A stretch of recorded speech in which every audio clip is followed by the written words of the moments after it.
Mbote na bae bakolanda biso na mokili mobimba awa tozali na Afrique du Sud, précisément na paroisse ya Rosentenville na Johannesburg. Lelo toyeli bino émission ya sika na kombo ya Regards paroissiaux. Regards paroissiaux est une émission qui explore la vie et les événements passionnants au sein de notre communauté paroissiale. Regards paroissiaux ezali émission oyo toye nango pona kolakisa visibilité na kati na paroisse na biso pona kolakisa ba actualité paroissiale ndenge église ezali ko se dérouler na Afrique du Sud, précisément na ba paroisse. Toye nango pourquoi pamba te tomonaki ete lokuta s'installer mingi batu bakomi ko utiliser lokuta mensonge pona ko influencer ba situation, ko influencer batu pour avantage na bango. Tomonaki ete batu bakomi ko manipuler activement la réalité. Yango émission Regards paroissiaux et koya pona ko lakisa ba activité ndenge zali ko se dérouler en Afrique du Sud. Na yango to pesi pe félicitations na bande kwa Cape Town kuna tomonaki papa Marius na papa Fabrice Kayaka ya toujours na visibilité ba paroisse na biso à travers émission na bango l'actualité du kimbangisme en Afrique du Sud. Lelo notre tout premier invité, chers téléspectateurs, rejoignez-nous alors que nous accueillons Papa Dr Blanchard Baizitunda, une personnalité bien connue au sein de notre paroisse.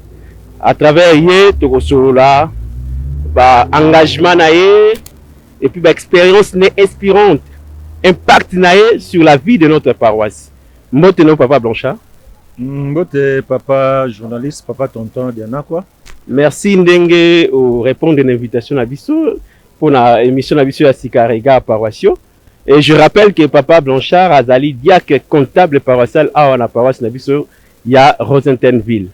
Papa Blanchard, comment envisagez-vous l'avenir de notre paroisse? Lolenge nous allons envisager l'avenir de la paroisse na biso. Merci papa tonton pour la question. Je m'imagine que monsieur est bilingue. Ok, je vois l'avenir de notre paroisse en rose. Parce que je suis arrivé en Afrique du Sud en 2005. J'ai commencé à fréquenter notre paroisse en 2006. Et depuis tout ce temps-là, je suis permanent. Au point où je suis aujourd'hui diacre comptable de la paroisse de Johannesburg. Pour répondre à votre question, nous avons l'église. Pour l'église est en rose. Je vais donner quelques raisons pourquoi je dis ça, pourquoi je suis très optimiste. C'est parce que quand nous sommes arrivés en Afrique du Sud, l'église n'avait pas d'adresse fixe.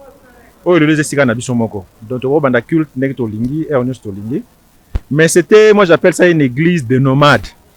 C'est-à-dire que dimanche au Sambeliawa, d'abord quand il y a un coup il y a maman moko maman moko volontaire après ça randa kune batu basambela mais bi kana mibeko lingomba basambela ndako ya mondimité yangwana na quelques bandits de l'époque on a trouvé une autre place où to comme ko sambela et de là église là qui vraiment église té ezala qui lokola seulement une communauté congolaise qui se rassemblent un dimanche pour prier ensemble. Pourquoi je dis ça? Parce qu'il n'y avait pas de cadre ecclésiastique à l'époque, cadre ecclésiastique tel que le veut notre église. Tout ça qui est une église, n'a pas marié religieusement, on a la responsabilité de l'église. On a trouvé même des responsables, des hauts cadres. Il y a l'Ingomba, même au niveau de la nation de l'époque, on appelait ça nation quoi que. Il n'y avait pas de nomination, mais nation, basali sur place, basali nation. Des gens que nous appelons des Saint-Elam, c'est-à-dire basali irréguliers. Na lingomba mais ezaki batouana ni bando tambusa lingomba. Heureusement que Nzamba za pauvreté, à l'époque il y avait un pasteur congolais mais qui venait d'Angola pour des soins médicaux. Papa Lema, révérend Lema Jean Keya. Quand on a trouvé batouné batambusa église, à l'époque on avait une représentante maman Winnie qui était une sud-africaine mais qui ne connaissait pas notre église. Papa Lema a rappelé que Bambuta, à l'époque que c'est l'église, parce que l'église d'abord c'est la spiritualité.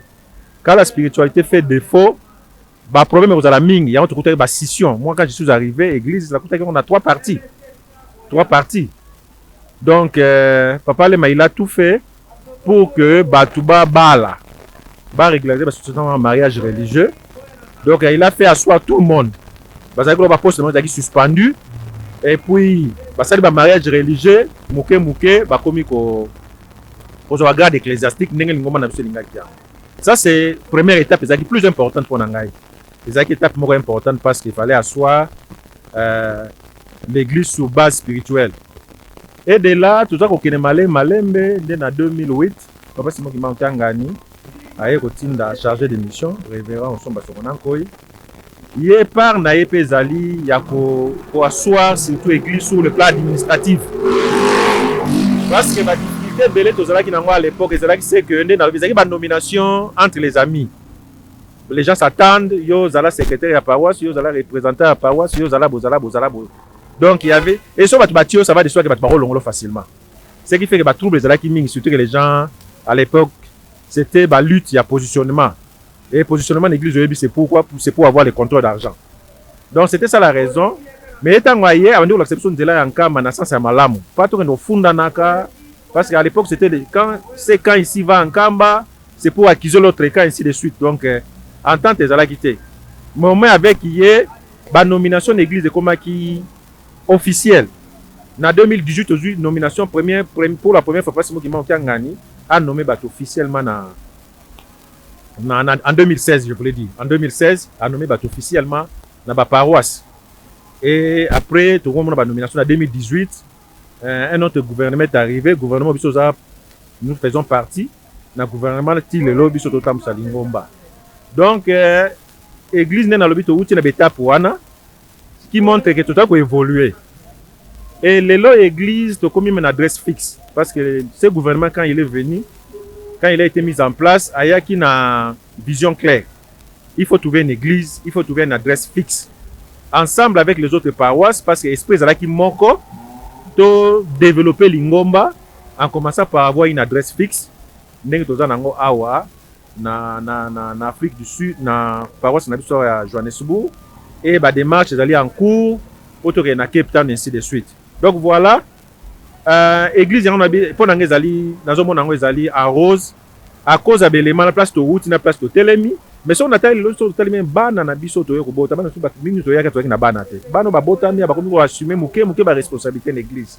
Non seulement bazar ba mouvement association mais bana muke okomona interprète par exemple bana babotami awa okomona na GTK na Faki baza plein bana babotami ba yekoli musique awa église toza kokende surtout loko sepeli singa na église ezali so na tali ba cérémonie ya baptême salamaki année passée en octobre pour la première fois depuis en Afrique du Sud tozala ki na cérémonie de baptême à 15 personnes dont 10 les nouveaux convertis. Et puis, monsieur Tobeng a un terrain dans une église, à une difficulté, à Bimaki, église de 25 et puis église de récupérer, qui n'a pas ses coques, qui est au Bagaza bateau, à Outre Mango. Pour la première fois, 15 baptêmes avec 15 personnes. Et ça remonté l'église, tout ça au cola. Tout ça au cola, même sur le plan spirituel, parce que ça, c'est l'élément. L'élément, c'est ça, l'église, bon, l'église, au cola, les alliés, quand vous avez moins de saints éléments, et quand vous avez moins de conflits dans l'église. Et ça, ce conflit, les alliés, on comprend, moi, maturité, et bandi koya, na batu. Bah conflit les sous ça ne veut pas dire que tout le monde est content tout ça dans la société vous ne pouvez pas mettre tout le monde d'accord voilà. Mais au moins il n'y a pas de conflit déclaré église et puis église en Afrique du Sud chaque vendredi pour mabondeli pambate église base na mabondeli pona mabondeli na bandi bakomi ko joindre bandi bambuta ça fait du bien. Et puis gouvernement yazali ayaki na vision claire non seulement ba yeko mona ke même papa philosophie papa simo ki manki ngani to lo na peto boko la juste mais dans cadre ba baka ventre à femme na point d'oreille. Tu comprends que ba jeune ming bazali a misala les alités situation sociale les a passé en Afrique du Sud. Alors il faut mettre sur pied ba unité de production to bandaki lokola kutu ko ba moto malheureusement ba ibaki moto donc moi activité à développement wana kuluka soma moi ba taxi ba toi ça ba Uber voilà donc nous avons même un projet à refongola centre médical là parce que ba toi ont accès moins facile na ba soins médicaux donc voilà donc église ya on a bingala donc en rose église là pour se développer par rapport ici ka to utaki ici ka to zaleli moi je suis confident. Merci papa. OK, merci beaucoup papa Blanchard. Alors quels sont les défis auxquels vous pensez que la paroisse pourrait être confrontée et comment pourrions-nous les surmonter? Donc, challenge ni no mona que l'église peut-être faire face à alors surmonter challenge. Ok, merci papa. Ça c'est une question très importante. Dans quand vous une activité entreprise, une activité humaine, il y aura toujours un challenge, un défi. Défi à mon en Afrique du Sud, je crois que même spécialement papa conseiller direct, papa Zako, une fois le bar en abisso, à tout le Sud-Africain, baza boni dans l'église. Tant au lobby, à l'époque, c'est une ou deux personnes à Sekaki. C'est que ça, ce n'est pas une église qui mbangis en Afrique du Sud, c'est une église de la diaspora. Effectivement, sur le net, il y a d'attendre dans plan même tout le temps na musala na ngana za munga na ko na kada musala na yo pe si umaya ko luka vi na yo donc il y a na mandat église té mais to komi ko sangana parce que na souci na regarder notre foi kimbangiste vive yango na église e bandi ko se former mais et loko makasi papa simo ki noki ngana za ngo posa na bambuta na nkambe zali il faudrait que notre église ezala na ba autochtone ezala ko l'église catholique uta na Rome mais ce qui s'implanter na mboka moko bato autant ces églises wana ezali autochtone. Il faudrait que son église na comme na niveau wana. Ezala te ke mutauti Congo Kinshasa, Congo Brazza, Congo Angola to tam salingomba. En principe, il faudrait que les Sud-Africains prennent en charge, possèdent cette église. Basa lango comme il y a une affaire na bango personnel de l'église catholique ezali de l'église protestante ezali. Donc ça c'est un défi majeur. Défi monsieur ezali il y a encore des kimbangis qui sont distraits. Parfois tu veux barater une église tu es li pour la nuit. Il y a encore des âmes perdues, mais des âmes en distraction. Les gens en distraction qui pensent que l'église est allée sika, il y a pour s'enrichir, alors que tout est en bon côté. Et les églises, les allées sika, il y a pour se positionner. Non. Il faut qu'on rappelle que ça, ça va pour comprendre dans le sens de l'église, mission église. Dans le sens où nous sommes au côté sud-africain, qu'on fait comprendre que nous sommes les amounènes. Tout le niveau, il y a un positionnement, il faut laver le cerveau, mentalité à bateau, va s'adapter à la réalité sud-africaine. Donc même si tu es Liban, tu es toujours moi Coco Zali. Et puis défi monsieur Amaka Zali, défi à développement. Mais dans le tantôt église c'est vrai, tout ça n'a pas tout en Kamba, tout en Afrique du Sud. Mais ceux qui battent tout, bazan a misalate. Ceux qui battent beaucoup de que misala malonga zalité. Pourquoi parce que ça ça candidate et ça difficulté avant biso même na niveau église na niveau bambuta ba mona ke tout ça la activité à biso moko o europe ça moi ba jeune musala parce que ce que j'ai na zu mbongo tinza ne ko za makasi so ba kati cotisation a repesa mais so za na musala te a ko contribuer ndenge nini voilà moi ba genre ba défi o to za nango so na ko epingle za ebele mais o ya minene nga na moni yango ko tsa ba autochtone biso tout le bande bata diaspora to s'assumer to ya to comprendre que to ko big samili mon abiso to zala na ba intérêt partisan égoïste et puis to sa télé pour le développement social il y a ba fidèle ya biso nyonso voilà. Merci beaucoup papa Blanchard pour tous autant mingi question moko kaka ya suka oto tuna poto kabwana biso ozonga no pekuna na l'église talaka ba comptabilité donc question à Souka Poto Kabwanayo. Alors, l'objectif, il y a formation biblique nakat na lingoma na biso et surtout ba responsable ya diaspora ba autant bino autant secteur lingomba na libanda ya mboka. Est-ce que ezali esengela bino boza na formation biblique? Merci papa. Encore une très bonne question hein. Na lingi pena question na mingi. Formation, nous avons une biblique. So, on a eu d'abord formation pour toute carrière, pour tout domaine où on a besoin d'expertise. Formation est très importante. Formation est importante parce qu'elle permet à Moutou à acquérir des capacités, ou permet à assumer, à la mission, sa mission qui peut être un ministère dans le cadre de l'église ou d'autres responsabilités. Donc, formation est importante. Même na bateau bazala formé ngana médecine bateau benga to la auto benga CPD continuous professional development donc ils ont la formation continue même quand quelqu'un est formé ce n'est pas parce que nazali mutu songolo ingénieur na 6 classe ou bien médecin nazana besoin de formation té ba nouvelle technologie za ko ya ba nouvelle maladie za ko apparaître même si on a classe té on a ko lango wap sur terrain okende ba recyclage, okende ba formation. Donc formation na vie ya mutu nyonso, formation ezali importante.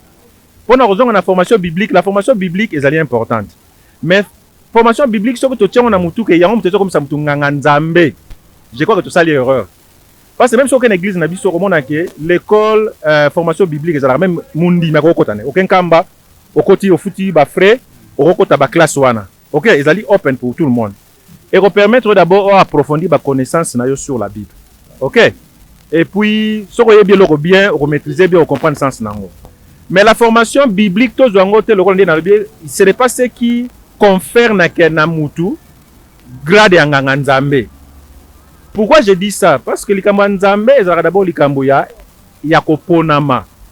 Tu as dit que sur na Jérémie, je crois, 1:4. Tata nzamba na Jérémie, avant que je t'eusse formé dans les ventres de ta mère, je te connaissais et je t'ai établi prophète.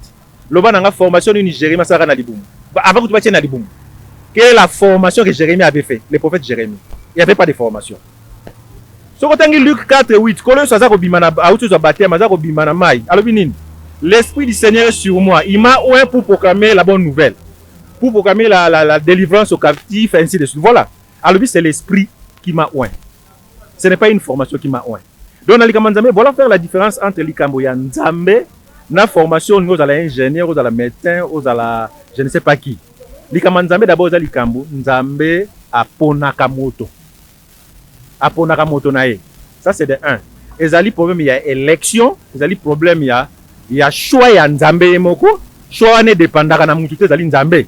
Quand Nzambe, sur l'histoire, il y a Esaïe et Jacob, il y a maman na bango, baza ko bunda. Nzambe dit que j'ai aimé Jacob, je l'ai choisi, j'ai haï Esaü. Bana babota mina note. Basalaki le soumouni. Et fort nini Jacob basalaki. Donc vous allez problème il y a Nzambe. Ça c'est de 1. De 2, dans la formation biblique comme ça mutu nganga Nzambe te parce que le bananga école nini et puis ça mutu esprit oyo au sala miracle. Pour nganga Nzambe eza ba don. So quand on est Ephésiens je crois 4 Nzambe alobi Paul a établi le prophète, le docteur, a établi le évangéliste. Ezali don. Il y a un don spirituel. Don spirituel, il n'y a pas dans la formation, don spirituel, il n'y a pas. Donc, les Nzambe, ezali likambo, il y a une élection. Ezali likambo, il y a don. Et puis, il y a le don, don, ezali effort personnel. Formation koya ndé na lobi pour permettre na connaissance seulement. Et puis souvenez vous na sala même analyse ngamoko même l'église na biso. Tout le groupe bateau va sala l'école biblique. Il y a des bateaux va sala théologie donc bakenda quand même plus loin. Mais so yoki muto va sala théologie wana, c'est-à-dire que ça la 3-4 ans na faculté à théologie, mais so tali passer muso abimi na école la formation biblique parfois muso qui na même école biblique té, au moins so va sala même prédication na bango, o ya se wana azali ko prêcher mieux que un théologien. C'est pour vous montrer les cabo ya Nzambe, le problème Nzambe c'est les cabo. Tu comprends? Pour résumer dans le bas, la formation est utile, même formation biblique. Mais les conditions sine qua non, tu n'as pas comme ça nganga Nzambe. Tu comme nganga Nzambe parce que dans la formation biblique. Tata Nzambe pour appeler la révélation, on a besoin de la école biblique. Pour muta comme la vision, pour muta comme la miracle. Pour papa nous avons don spirituel après c'est nous don en connaissance nous après c'est don il a parlé en langue donc il faut école ni donc voilà la peut-être précision on appelle ça yangwana na entendement comme tata Nzambe zali kambu ya molimo donc c'est important tata Nzambe zali molimo ya tiaka moto na kikongo balobaka je crois na kikongo na ibi on makasi balobaka kinganga semwa voilà nzembo wana pe ya lutomazaya kinganga semwa kantumwa ko inga olakisa nini explique tout le kinganga babota makanango kopona to mona bato baponi yo soki ezaka ngonga soki ekoki bato bakotelemisa yo bato baptio maboko mais place outaki nango eza tata Nzambe mutaka eza likabo ya tata Nzambe eza bopona ya tata Nzambe siko na diaspora c'est encore plus sotali église na biso mingi yao ezali formé na sepelaka mingi na papa simoki bango nganda le parole moko le bazaka na sengo bana papa diange na bazaka na sengo so ba jeune ba bamboka na biso ba ye atoyeke lokolo ba missionnaire te na bengo na ba so ambassadeur te lokolo ba missionnaire te batindi biso en mission ko fungola l'église to yaki mutu na mutu na cop na ye mais likamata tata Nzambe sangisi biso to tonga église ça ils a quand même une fierté na moment wana koloba te ke mutu oyo ifa azala formé mpo azwa grade ecclésiastique ezali baformation mosusu ezali ezalaka baza koyekola yango pendant koza na mosala biso okoma na système mpo topesa motu grade nganga nzambe mikanda lelo na lingomba ezali totangaka mikanda lingomba sous forme training moko boye baformation moko ya mike recyclage mpona kopermettre motu ayeba mosala bapesi ye akosalela yango ndenge nini. Ça c'est seulement sur le plan administratif, sur le plan formel bato bamonaka meme oza formé mais likambo tata nzambe ezali likabo ezali molimo nde moto esalaka eko motu akomangaka nzambe ezali classe moko boye te ezali théologie te eza formation biblique te. Voilà moi moke réponse nakopesa na question na yo. Voilà, c'est tout pour aujourd'hui sur Regards Paroissiaux. Nous espérons que vous avez apprécié cette nouvelle édition et émission Nabiso Oyo. Merci na yo papa diacre comptable papa Blanchard na ndenge oye pe o limbo libango ba questionner totunelio. Et merci également na yo kuna derrière la caméra papa Benjamin Misaka pour la réalisation de cette émission. Et je pense que Tokutani à la prochaine. Merci beaucoup à toi. Et je suis fier car l'esprit me conduira sans crainte et ni doute jusqu'au bout. Sa générosité déborde, je ne sais comment l'abandonner. Il est si bon et si clément, je ne peux céder à la séduction. Tu es méchant, tu es méchant. Tu voulais égarer le fils du roi. Tu es méchant, tu es méchant.